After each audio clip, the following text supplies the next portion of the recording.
아, 목사님, 전사님들 다들 반갑습니다. 다시 한번 인사드리겠습니다. 우리 강 목사님께서 그 강의안을 보내달라고 몇 달 전부터 부탁을 하셨는데 그 강사들 중에 보니까 저만 강의안이 없더라고요.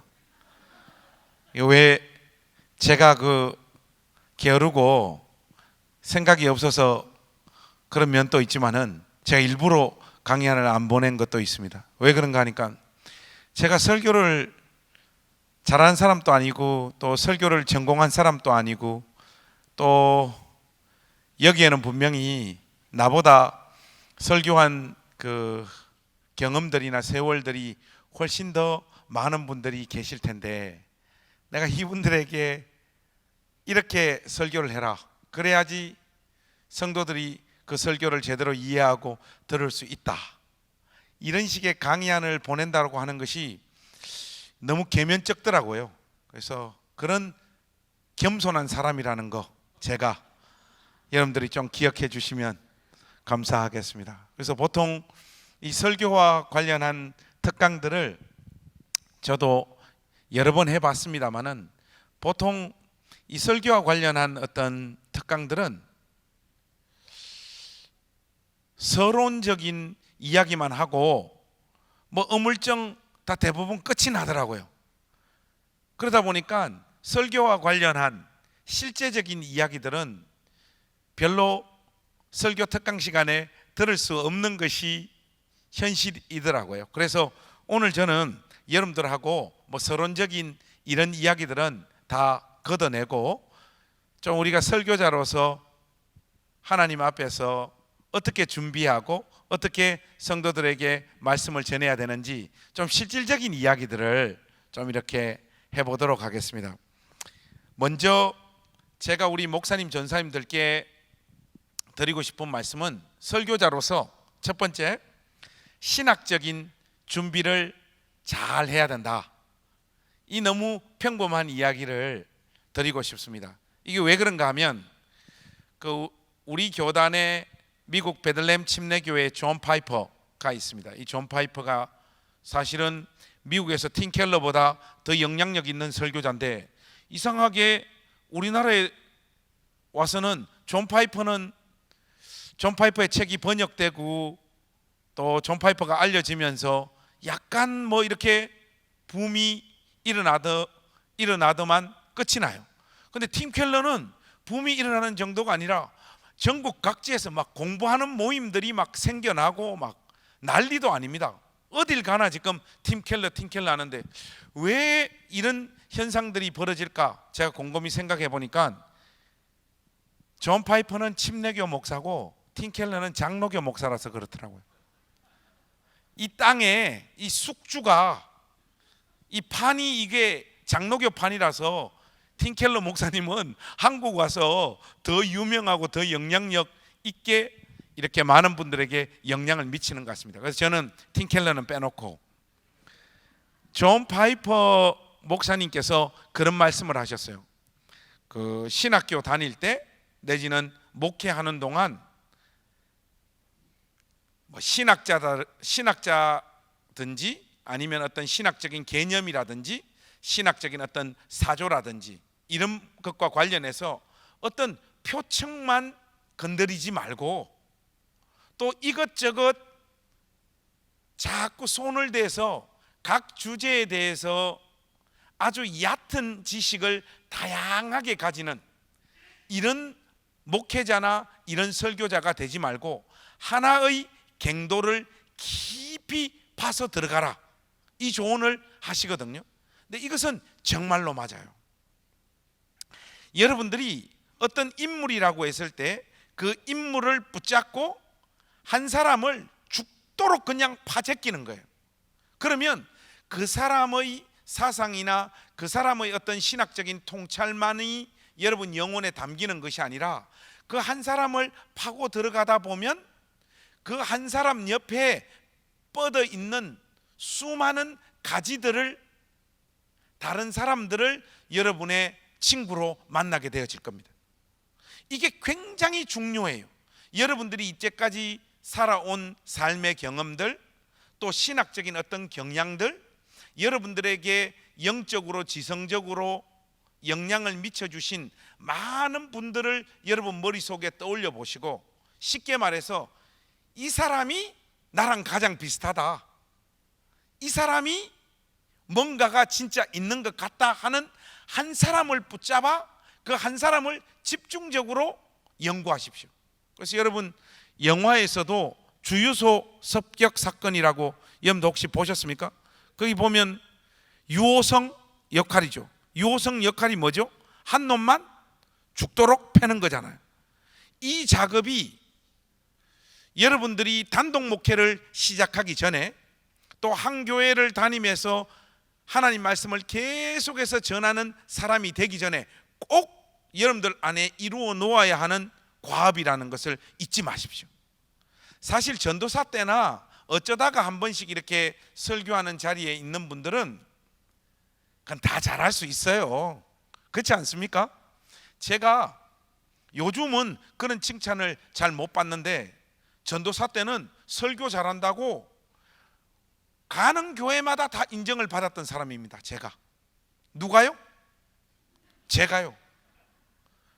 그리고 외부 설교를 나가면 제가 설교 잘한다고 칭찬 많이 받아요. 왜 그런가 하니까 하는 설교가 정해져 있거든요.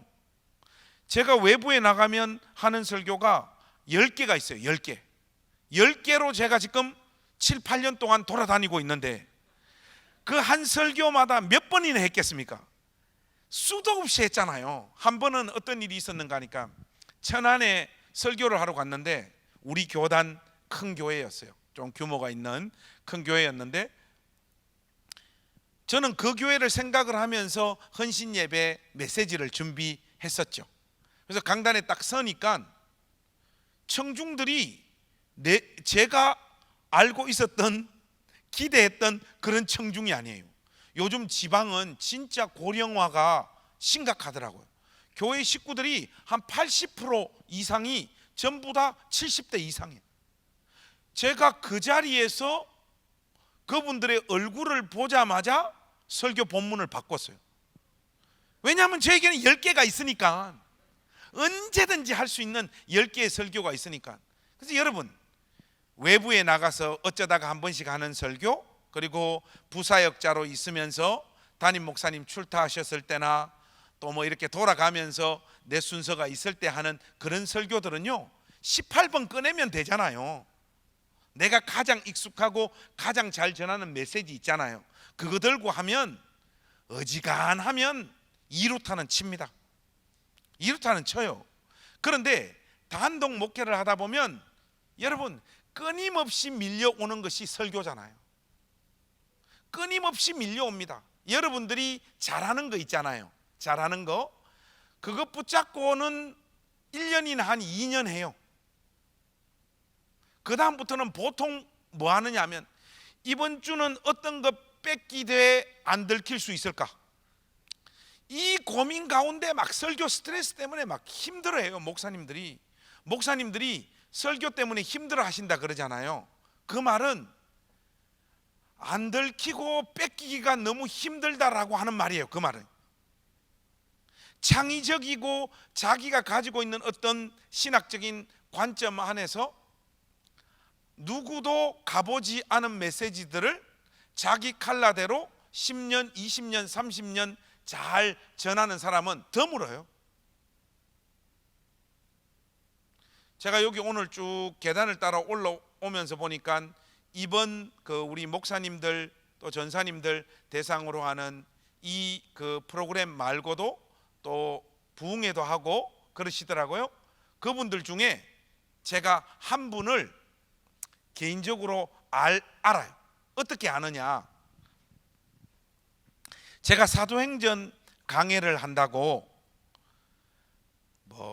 제가 읽을 줄 아는 것은 한글하고 영어니까 제가 구할 수 있는 자료들을 전부 다 구해서 해당 본문에 그분들이 어떻게 설교를 하고 어떻게 연구했는지 다 살폈어요. 그러면서 사도행전 강해를 계속해서 진행을 했는데 하다 볼수록 제가 놀라운 사실을 발견하게 됐어요. 우리나라에서 꽤 유명하고 꽤 뛰어난 설교자로 인정받고 있는 어떤 목사님이 보니까 다 뺏겼어. 그 저만 알고 있습니다. 저만. 이거 뭐야? 이거 도대체 너무 유사하고 너무 설교가 닮은 거예요. 근데 여러분, 이거 우리 욕할 수 있습니까? 쉽게 욕 못해요. 그 목사님은 어떤 의미에서 보면 표절한 게 아니라 자기 마음에 맞는 어떤 설교를 보고 자기 스타일대로 바꿨어요. 그러나 저같이 워낙 그런 작업들을 많이 해본 사람의 눈에는 아이고 이것 봐라, 이거 그대로 하시네. 근데 설교가 진행되어지는 대부분의 설교가 다 그런 형식으로 진행되어지더라고요. 여러분, 이게 저와 여러분들이 가진 설교자로서의 솔직한 한계입니다. 그래서 만약에 여러분들이 갱도를 하나 깊이 파지 않은 채 설교자로 어떤 교회를 맡아서 설교 사역을 감당하는 사람이 된다면 여러분들은 목회하고 설교하는 내내 여러분들 마음 가운데 평안이 없을 거예요.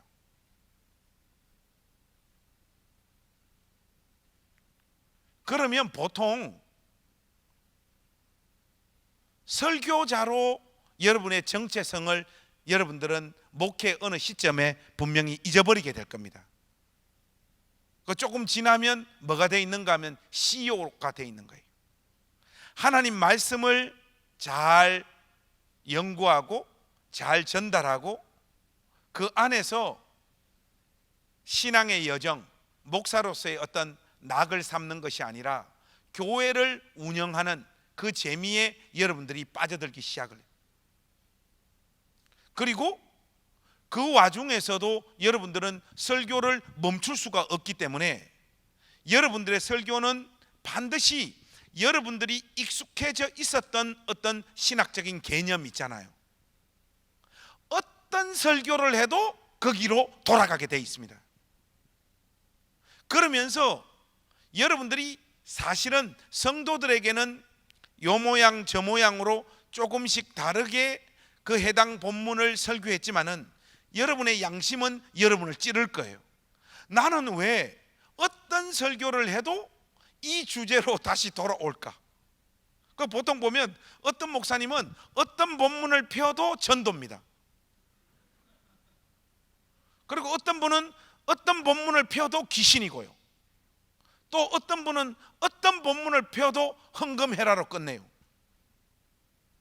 여러분도 아마 여러분이 미처 여러분을 객관화해서 여러분들을 잘 알지 못해서 그러실 텐데 분명히 여러분에게 굉장히 도드라지게 익숙한 어떤 신학적인 개념들이 여러분 영혼에 장착되어져 있을 거예요. 이거 있잖아요. 갱도를 하나 파지 못하면 반드시 그 도드라진 신학적인 어떤 개념에 여러분들이 노예가 돼요. 그러면 설교하는 일 자체가 여러분 마음에 기쁨을 주지 못합니다. 강단에 어떤 기대를 가지고 올라가지 못한다는 거예요. 저 같은 경우에는 어떤 갱도를 만났는가 하면 박영선 목사라고 하는 갱도를 만났어요. 신학교 1학년 때. 저는 또 이렇게 이야기하면 또 오늘 여기서 어떤 목사님들이나 전사님들이 또 나 박영선 한번 파봐야 되겠다 이런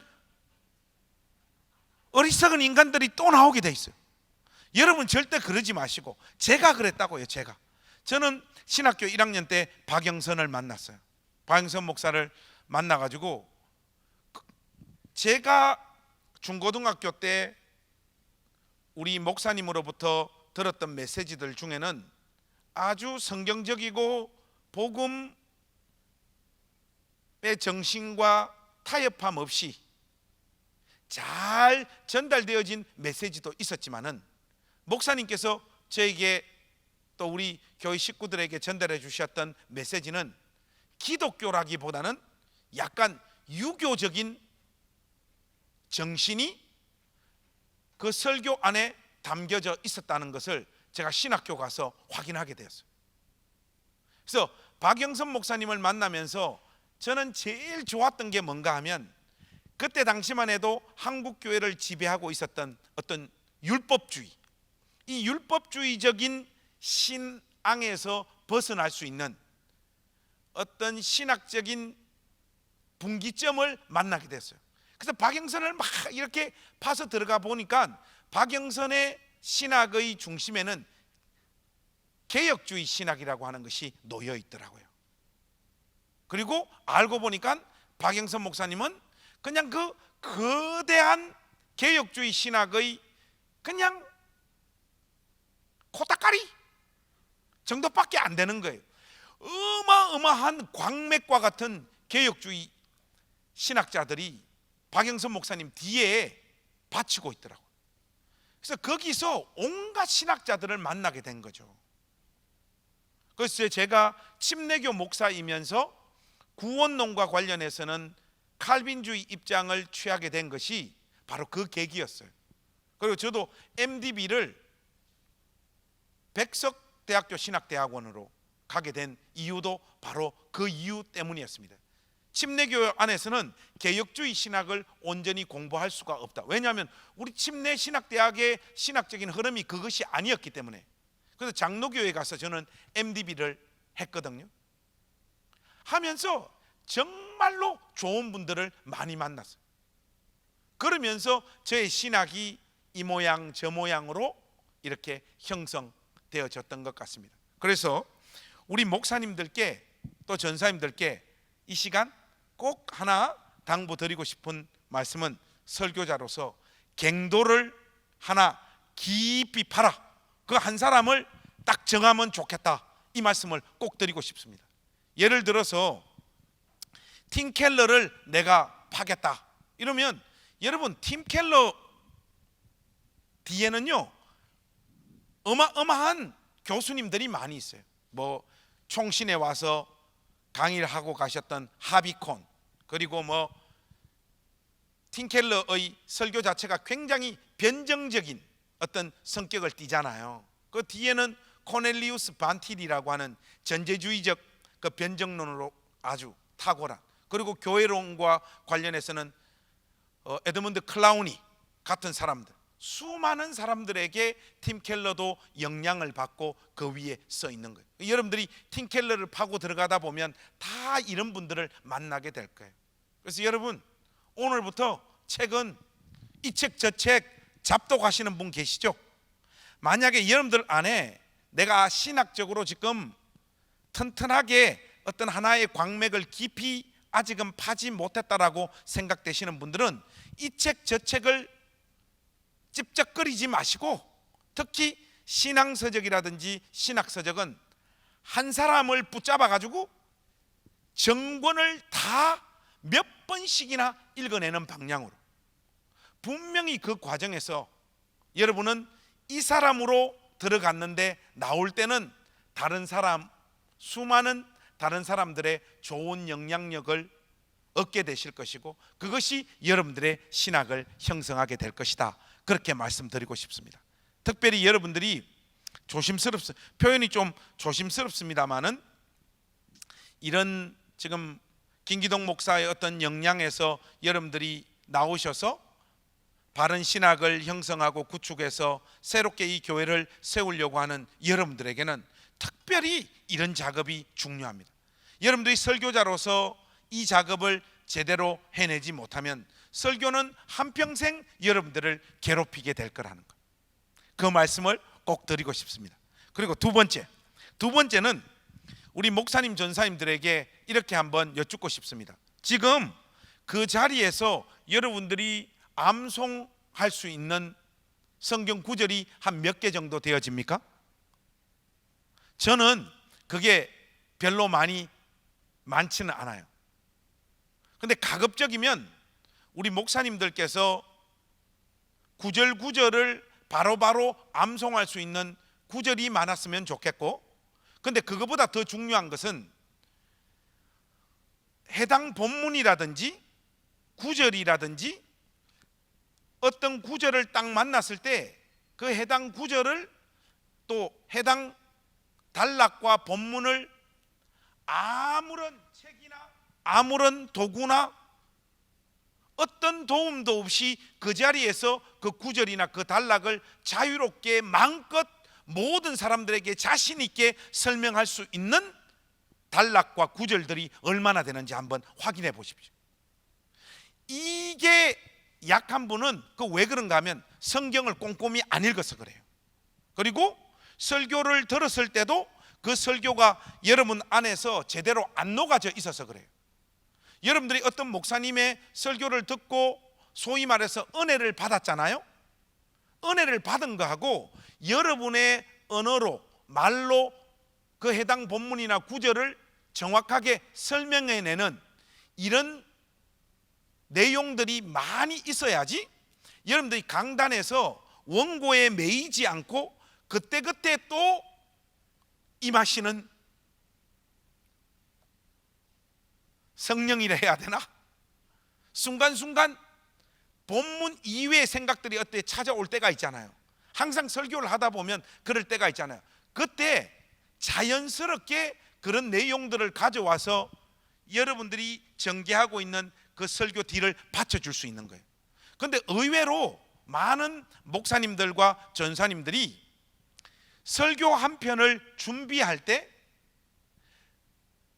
이 책 저 책을 보고 그 한 편 준비하는데 그냥 전전긍긍하는 분들이 너무 많아요. 이런 분들은 보통 어디에 시간을 많이 보내시는가 하면 이번 주에는 어떤 본문을 가지고 설교할까, 그거를 금요일까지 고민을 해요. 보통 이 설교의 영은 토요일 밤에 오잖아요.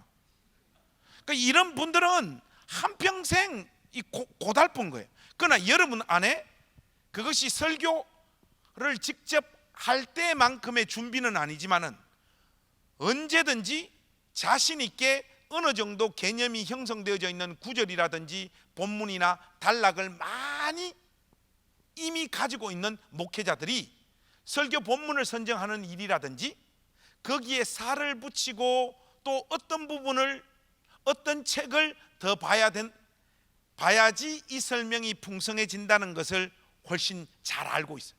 그래서 이런 분들이 보통 보면 좋은 설교자가 되어지더라고요. 그래서 우리 목사님들에게 스스로에게 정직하게 한번 물어보셨으면 좋겠습니다. 나는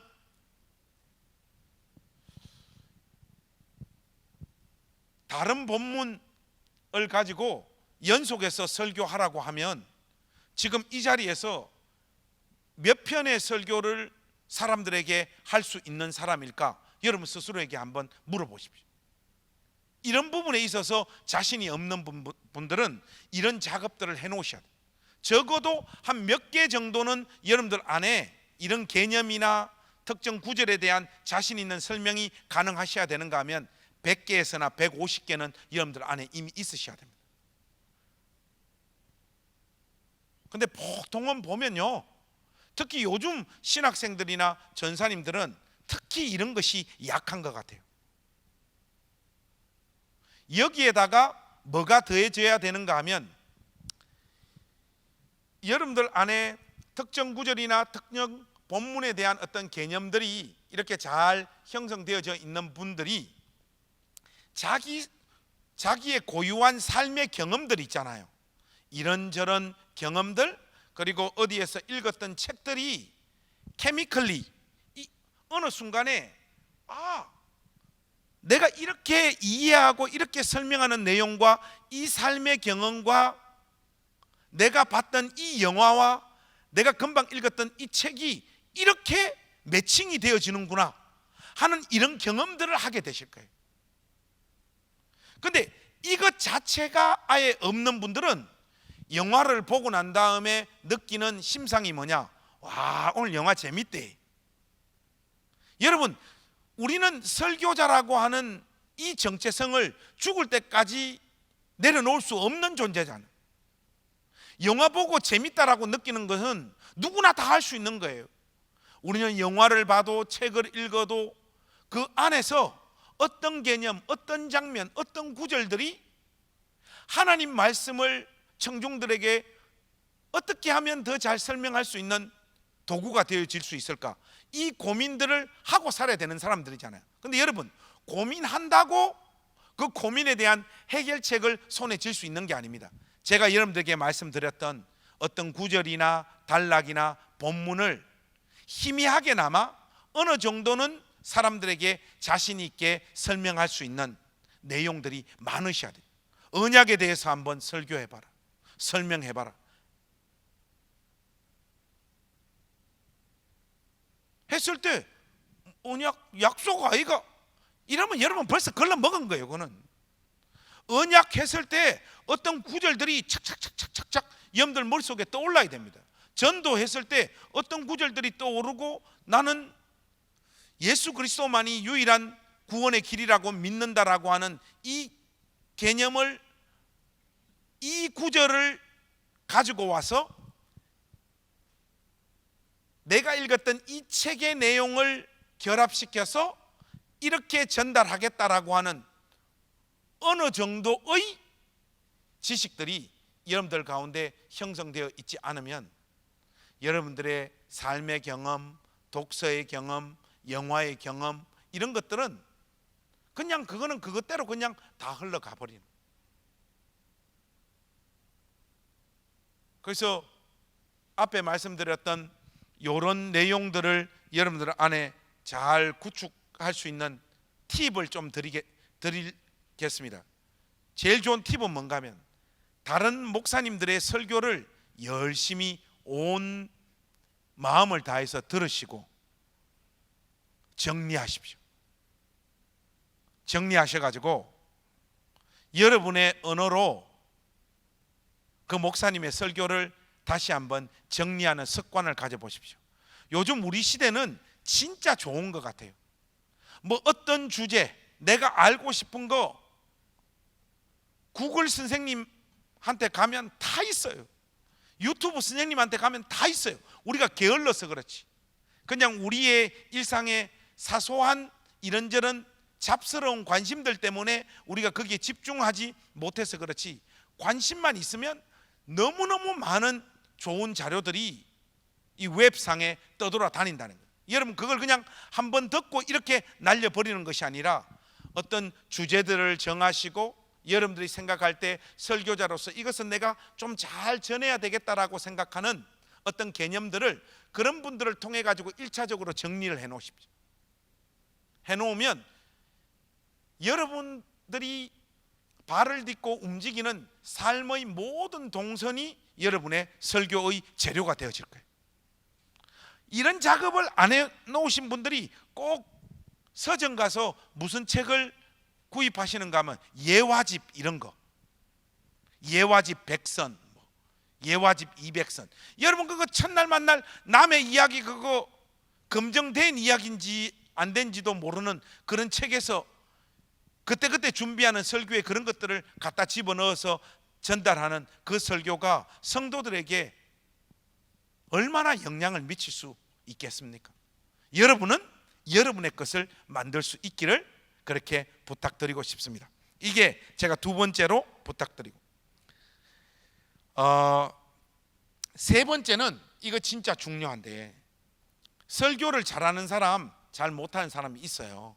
보면 있는데 우리 목사님하고 전사님들에게 강조하고 싶은 것은 뭔가 하면 교회 안에서 여러분들과 성도들 사이에 있는 실질적인 인간 대 인간으로서의 관계를 한번 점검해 보시라는 거예요. 여러분들이 목사요 설교자이기 전에 좋은 그리스도인으로서 성도들과 그리스도 안에서 정말로 공감하며 따뜻하게 여러분들의 마음을 전하기도 하고 받기도 하는 그런 관계가 안 되면요, 난리 브루스를 떨어도 안 됩니다. 스펄전이 와도 안 되고 존 파이퍼가 와도 안 되고 팀 켈러가 와도 안 됩니다. 왜냐? 한국 사람들은요, 이성적이기보다는 굉장히 정서적인 사람이잖아요. 수 틀려버리면 예수님이 와도 니 누구? 이럴 사람들이 한국 사람이지 않습니까? 그런데 의외로 보면 설교자들의 인간관계가요 굉장히 안 좋아요. 우리 교회가 지금 개척한 지 4년 6개월인데 우리가 지금 한 300명을 넘어섰어요. 코로나 전국에서도 매주 새 가족이 오고 있습니다. 부럽지요? 좀 있으면 성락교회를 따라잡습니다. 네. 매주 이렇게 새 가족이 오는데 어디서 많이 오는가 하면 이거 주변에 유명한 교회에서 많이 와요. 이름만 대면 여러분들이 아실 수 있는 신학적으로도 굉장히 탄탄하고 존경받는 교회에서 청년들이 집사님들이 대거 많이 와요. 와서 제가 아니 그 좋은 교회에서 이렇게 보잘것없는 교회에 왜 오시냐고 이렇게 물어보니까 우리 목사님은 책이 7만 권이고요 우리 안 만나요. 1년을 가더라도 목사님하고 개인적인 대화 한번 나눌 수가 없어요. 어느 순간부터 목사님이 신학적으로 성경적으로 정말로 탄탄한 메시지를 우리한테 전달해 주신다는 건 알겠는데 그게 전혀 내 가슴에는 어떤 울림을 주지 않아요. 고민하다가 목사님 이렇게 오게 됐습니다. 그렇게 이야기를 해요. 근데 이런 정도로 이 무관심한 목회자, 설교자는 괜찮아요. 가면 싸우는 설교자가 있어요. 관계가 이미 다 깨진 채 여러분들이 강단에 서버린단 말이죠. 이렇게 큰 교회에서는 성도님들하고 여러분들하고 싸울 일이 별로 없을 거예요. 그러나 교회를 실질적으로 목양하다 보면 교인들 중에 원수들 많잖아요. 전문적인 용어로는 쌍놈 새끼들 이 많잖아요. 이 보면 막 부글부글 이거 뭐 목사로서 이거 막 내가 아무리 목사지만 견딜 수 없게 만드는 인간들이 꼭 있어요. 그렇지 않습니까? 저만 그렇게 느끼는 겁니까? 예. 그리고 진짜 견뎌야 할 순간들이 진짜 많아요. 그러니까 저는 주일날 되면 어떻게 하는가 하면 보통 목사님들이 목양실에서 나와서 설교할 때까지 기도하시잖아요. 보통 그렇게 하시지 않습니까? 뭐 강단에 올라와서 저는 교회 주일날 조금 일찍 와서 원고 한번 더 들여다보고 기도한 다음에 예배당 입구에 기다려요. 언제까지? 그날 예배 드리러 오는 우리 가족들 전부 다 예배당에 입장할 때까지. 들어올 때마다 한 사람씩 다 손잡아요. 그리고 안아요. 그리고 안부를 물어요. 한 명도 빠지지 않고 4년 6개월 동안 계속 그렇게 했어요. 이게 설교를 전달하는 목사로서 강단에 이렇게 딱 섰을 때 있잖아요. 그 분위기 있잖아요. 그 분위기. 제가 오늘 여기 딱 섰을 때 여러분들이 저를 맞이해 주는 분위기가 어떤 분위기인가 하면 얼마나 잘하는가 한번 보자. 지금 이 분위기였거든요. 이런 분위기 말고 다 강단에 서면 있잖아요. 벌써 목사님 설교만 열심히 할 거 없습니다. 아무 소리나 하십시오. 우리 은혜 받아볼게요. 벌써 그런 분위기입니다. 그런 분위기. 여러분들 뭔 말인가 이해되시죠? 인간적인 관계가 어그러지고 깨지고 박살이 난 채 강단에 올라서서 여러분들이 그 아무리 화려한 메시지들을 성도들에게 전달해도 아무 소용이 없다라는 거예요.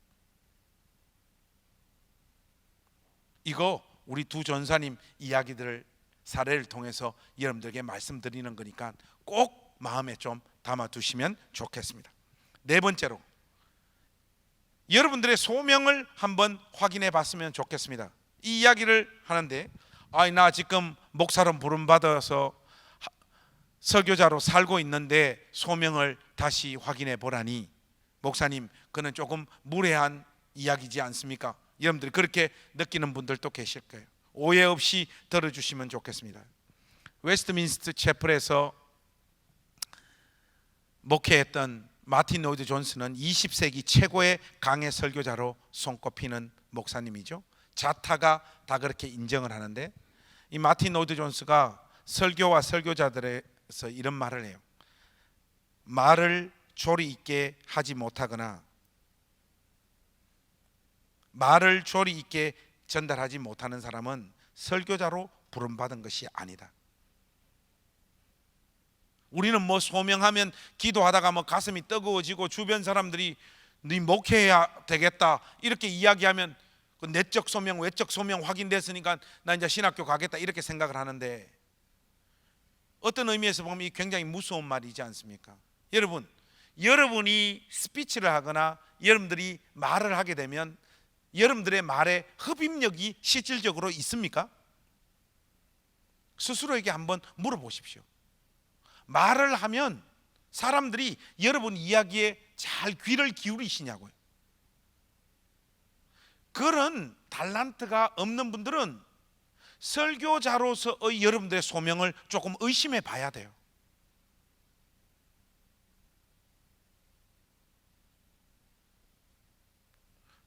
재작년에 돌아가신 R.C. 스프라울이라고 하는 개혁주의 신학자가 그런 말을 했어요. 설교자가 저지를 수 있는 가장 큰 죄는 설교를 지루하게 하는 거라고 했어요. 그러면 설교를 재미있게 해야 된단 말인가? 장경동 목사처럼 위트를 넣어서 설교를 해야 된단 말인가? 그 뜻은 아니에요. 로이드 존스 같은 경우에는 설교 시간에 위트를 구사하고 유머를 구사하는 것도 정말로 해야 될 상황이 아니면 하지 말라고 하거든. 왜냐하면 자신이 지금 전달하고 있는 그 메시지가 사람을 죽이느냐 살리느냐를 결정짓는 그 엄청난 중요한 일을 하는 상황에 누구를 웃긴다라고 하는 것은 자기로서는 심히 감히 엄두를 내기가 어렵다라는 말을 로이드 존스가 해요. R.C. 스프라울이 말하는 설교를 지루하게 하는 것이 목회자가 저지르는 가장 큰 죄라고 하는 것은 웃기라고 하는 것이 아니라, 여러분들이 하나님 말씀을 전하고 거기에 빠져가지고 논리를 전개하고 어떤 것들을 설명해 내려갈 때 성도들이 지루함을 그 영혼에 느끼지 못할 어떤 임팩트를 가져야 된다는 뜻이에요. 그 로이드 존스의 별명이 로직 온 파이어 아닙니까? 불 붙는 논리. 엄청 강력한데 설교의 전개도 엄청 논리적이란 말이죠. 성도들이 감히 이 머리에서 다른 생각을 못하도록 만들 수 있는 여러분들 이 언어를 구사하는 어떤 능력들, 이런 것들이 여러분들 가운데 있는가 점검해 보셔야 됩니다. 이런 것 없이 목회 현장으로 또 설교하는 자리로 부름받아서 자기에게 맞지 않는 옷을 입어버린 분들이 너무 많아요. 이걸 어떻게 여러분들에게 좀 설명을 드려야 될지 모르겠는데, 제가 우리 교회가 이렇게 세워져 가는 과정 속에서 2번 정도 큰 교회에서 청빙 제의가 왔었어요. 미국에서 한 번 있었고 또 한 번은 또 우리나라에서 한 번 있었고 2번 청빙 제의가 있었는데 제가 안 갔습니다. 안 간 가장 큰 이유가 뭔가 하니까 나하고 안 맞는 옷인 거예요. 안 맞는 옷이에요. 자기한테 안 맞는 옷을 입게 되어지면 자기도 죽고 그 교회도 죽습니다. 여러분이 말을 조리 있게 하는 능력이 없고 많은 사람들로부터 우리 전사님, 우리 목사님은 하나님 말씀을 풀어서 우리에게 설명하시고 전달하시는 데 있어가지고 정말 탁월하시다. 정말 하나님 말씀을 전하는 일에 있어서는 달란트를 받으신 것이 맞다라고 하는 이 평가를 못 받는 것, 여러분 이것은 정말로 두렵고 떨리우는 마음으로 여러분 스스로를 점검해 봐야 되는 이야기.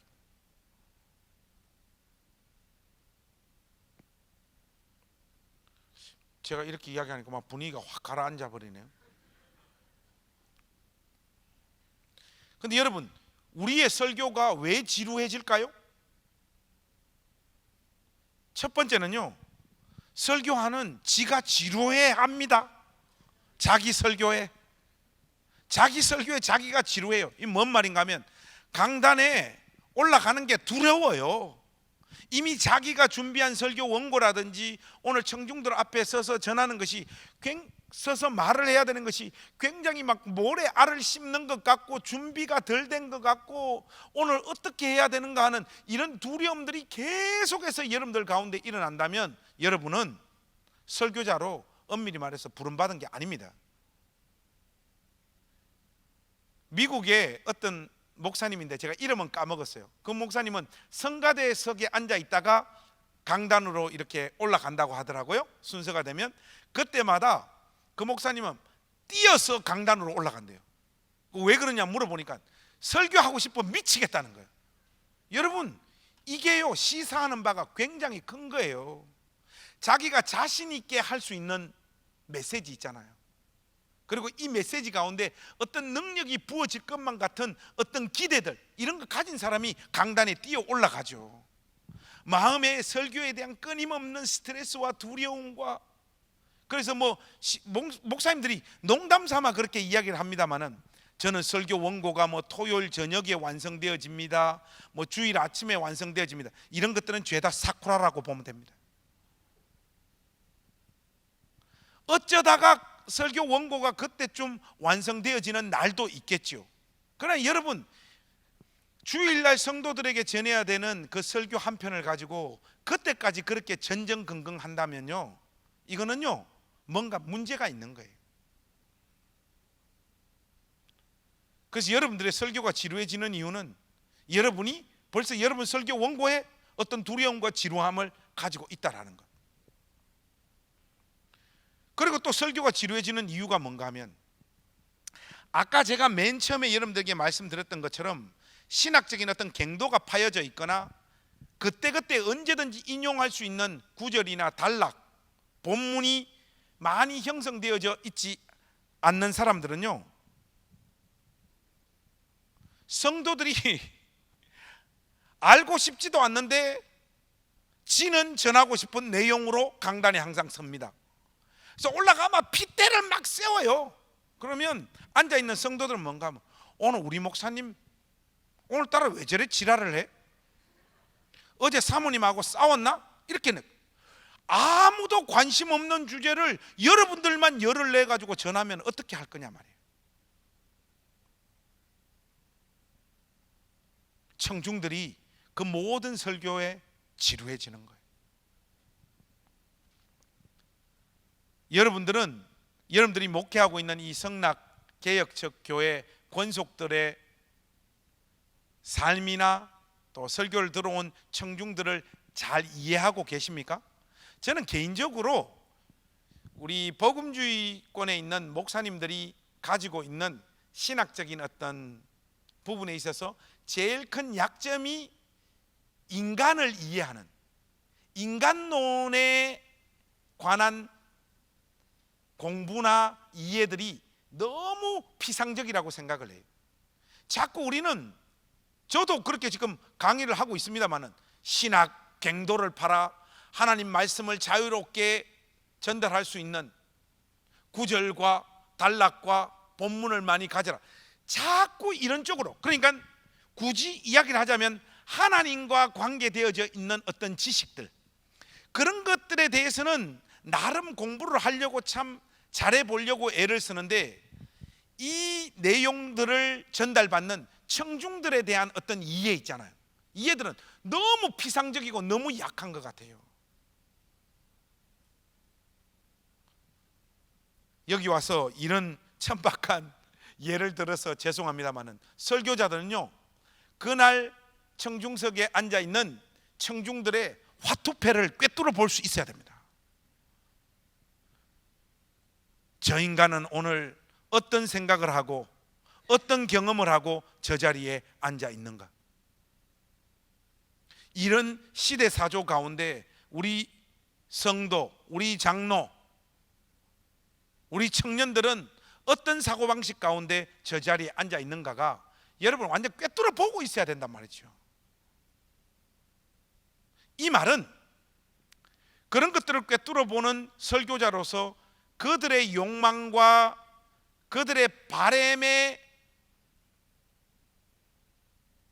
맞추어지는 하나님 말씀을 전하라는 게 아니에요. 그걸 알아야지 맞추어 주지 않을 수 있는 겁니다.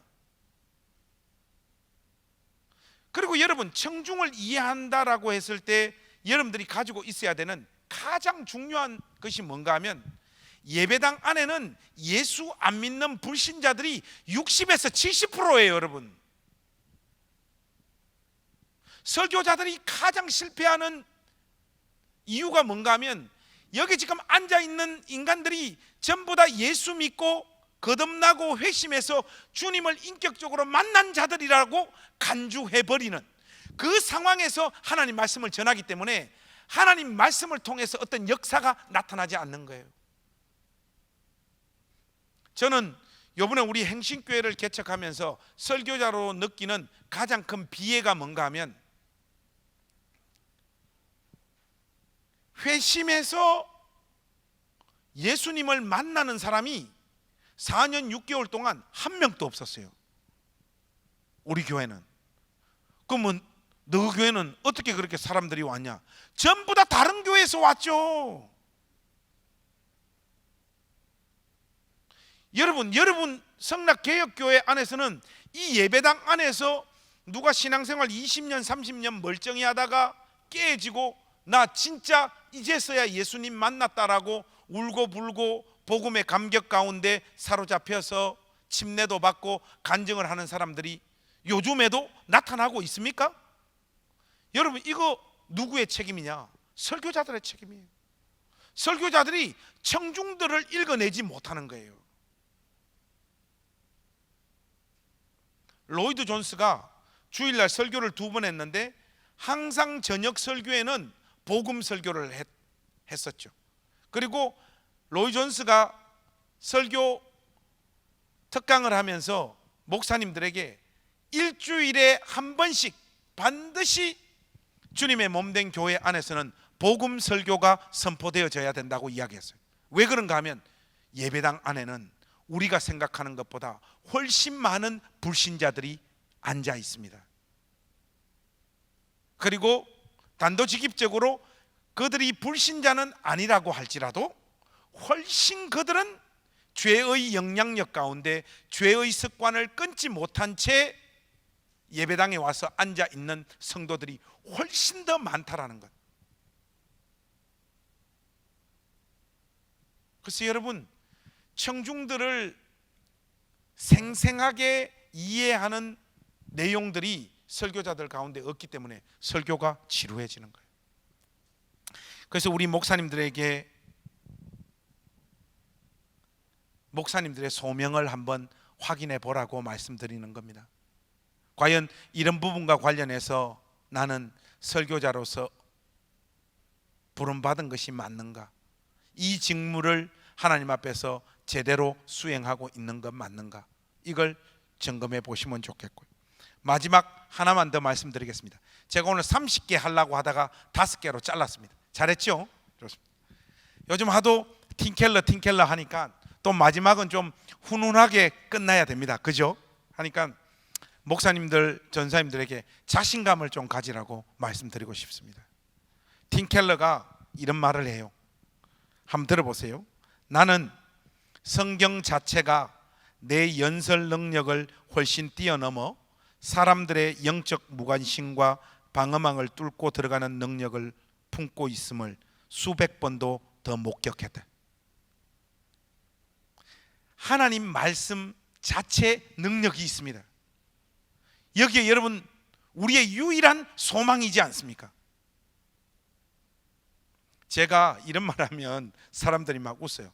나는 외모하고 말씨로만 보자면 거의 서울 사람이야, 이렇게 이야기하면 사람들이 막 웃어요. 우리 목사님, 전사님들, 제가 오늘 강의할 때 이 말하는 거 보면 서울 사람 같습니까? 전혀 서울 사람 약간 같다 하는 사람 손 한번 들어보세요. 서울 사람 약간 같다. 오늘부로 성락교회 오는 거는 끝으로 알겠습니다. 우리 친구, 제일 친한 친구 4명이 있는데 어떻게 하다 보니까 신학교에서 다 경상도 친구들을 만났는데 우리가 지난번 만나서 우리 중에 사투리가 그래도 이제 많이 고쳐져서 서울 사람화 되어진 사람이 누구냐 순서를 한번 매겨보자 하는데 한 명은 진짜 서울 사람처럼 됐어요. 강남중앙침례교회 최병락이라고 저하고 제일 친한 친구인데 그는 됐고, 나머지 3명이 막 누가 2등이냐 가지고 막 이야기를 했어요. 그래서 제가 우리 교인들한테 와가지고 내 편 들지 말고 유튜브 내가 틀어줄 테니까 설교 한번 들어보라니까 우리 교회 식구들이 하는 말이 목사님이 2등이라고. 다른 사람들은 일본 말인지 우리나라 말인지 구분하기 어렵다. 제가 왜 이 말씀을 드리는가 하면, 여러분 수도권에서 이런 사투리를 섞어가지고 하나님 말씀을 전하는데도 사람들이 은혜를 받고 그 말씀 붙잡고 울고 그 말씀 붙잡고 하나님 말씀대로 살아야 된다라고 하는 사람들이 나오지 않습니까? 우리가 하나님 앞에 소명 받은 자라고 하더라도 우리가 설교를 잘하면 얼마나 잘하겠습니까? 설교자로서 우리가 가져야 되는 자신감, 소망은 하나님 말씀 자체 안에 어떤 능력이 있다라는 것. 이거 우리 잊지 않으면 지금 현재 내 모습, 내 모양이 설교자로서 한참 뒤떨어진다고 할지라도 어떤 소망들을 가지고 한 발짝 전진하며 나아갈 수 있는 어떤 토대는 형성되어진다고 확신합니다. 여러분, 하나님 말씀에는 왜 능력이 있을까요? 그것은 신구약 모든 말씀들이 우리 주 예수 그리스도를 가르치고 있는 내용이기 때문에 그렇습니다. 이에 모세와 모든 선지자의 글로 시작하여 모든 성경에 선바 자기에 관한 것을 자세히 설명하시니라. 우리 주님께서 친히 하신 말씀이지 않습니까?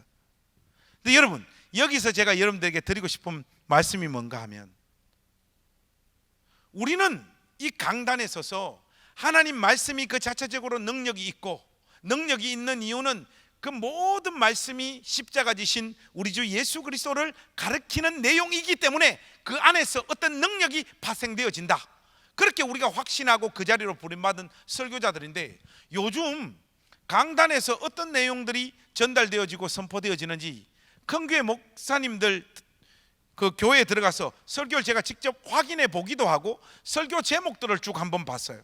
보니까 강단이 어떻게 오염되고 있는가 하면 설교 제목이 이렇습니다. 대화를 효과적으로 하는 방법. 이 실질적으로 설교 제목입니다. 두 번째, 자녀 양육의 원리. 또 이런 것도 있어요.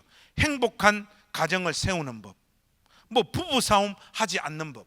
여러분, 이미 교회가 개판이 된 거예요. 강단이 엉망진창이 된 거예요.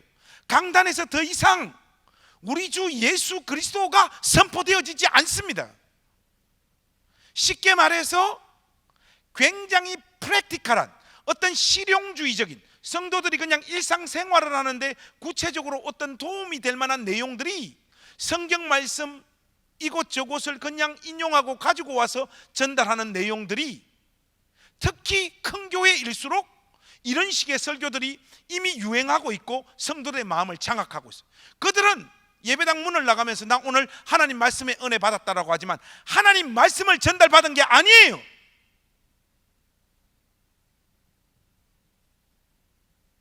설교가 아니라 수준 낮은 인문학 강의가 교회 강단을 장악해버렸습니다. 사랑하는 우리 성락개혁교회 목사님, 전사님들, 한평생 설교자로 사시면서 이런 어떤 흐름들과 이런 유혹들에 저항하는 목사님들, 전사님들 되어주시기를 주님의 이름으로 부탁합니다. 처음부터 끝까지 마지막 눈을 감는 그 순간까지 예수님만 전하는 복된 설교자들이 되어주시기를 주님의 이름으로 부탁드립니다. 오늘 제 강의는 이 정도로 하겠습니다. 감사합니다.